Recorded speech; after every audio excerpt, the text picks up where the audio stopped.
how does bond work in South Carolina? So in other words, if you're charged with a crime and you have a bond hearing and you're entitled to a bond hearing, I don't care what you're charged with. So then the judge sets a bond. There are a couple kinds of bonds, and most people have no reason to understand this or know anything about it. There's what's called a PR bond, which stands for personal recognizance.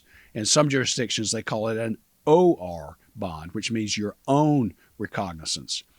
That's basically what people call a signature bond. So if I'm arrested and charged with a crime and the judge thinks I'm a good member of the community, I'm not a flight risk, I'm not a danger to people, and the judge says, okay, I'm going to set the bond at $50,000 personal recognizance.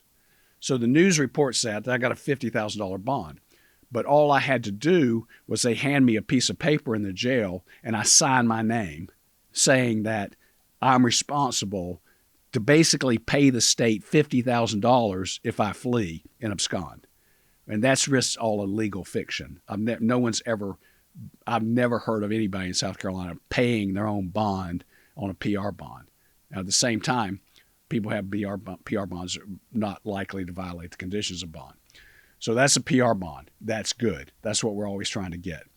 The other thing is a surety bond. A surety bond means that somebody has to put it up. So if I'm charged with a pretty serious crime and I have a $50,000 surety bond, that means they're not letting me out of jail until somebody agrees to pay $50,000 either now or in the future. So if I have $50,000 in cash, I can hand it to the clerk and I have secured my release with $50,000. I can also secure it if I have property and the tax value of it, the appraised value of it, it has $50,000 worth of equity in it. I can go through a process where I can, quote, put up my house for the bond. Now, in South Carolina, that's cumbersome. You basically have to get a title search done. It's like doing a mini house closing. It's probably going to take you about a week or more to get the legal work done. So really no one does that.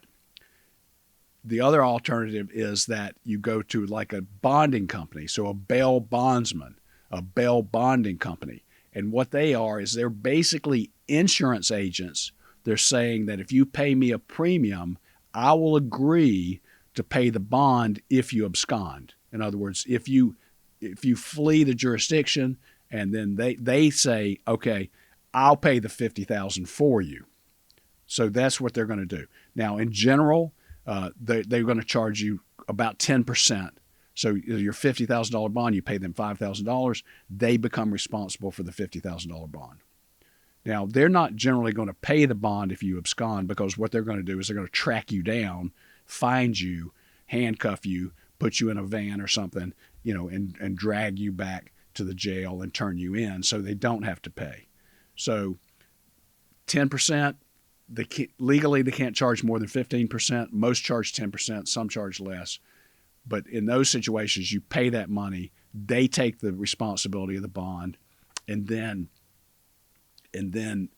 you get out, but you don't get that money back. In other words, that's a premium that they charged you for being responsible for the bond. The final one is a cash bond. If the judge says cash bond, it's not cash or surety, it's cash. And we get this now because they've changed the law where if you're out on bond for certain kind of crimes, you get rearrested. They say you have to get a cash bond. If it's a cash bond, you have to put up cash. So if it's a $50,000 cash bond, you have to pay $50,000. If it's a $250,000 cash bond, you have to put up $250,000. And what that's done is that holds those people in jail, because very few people are going to have that kind of money that they can post.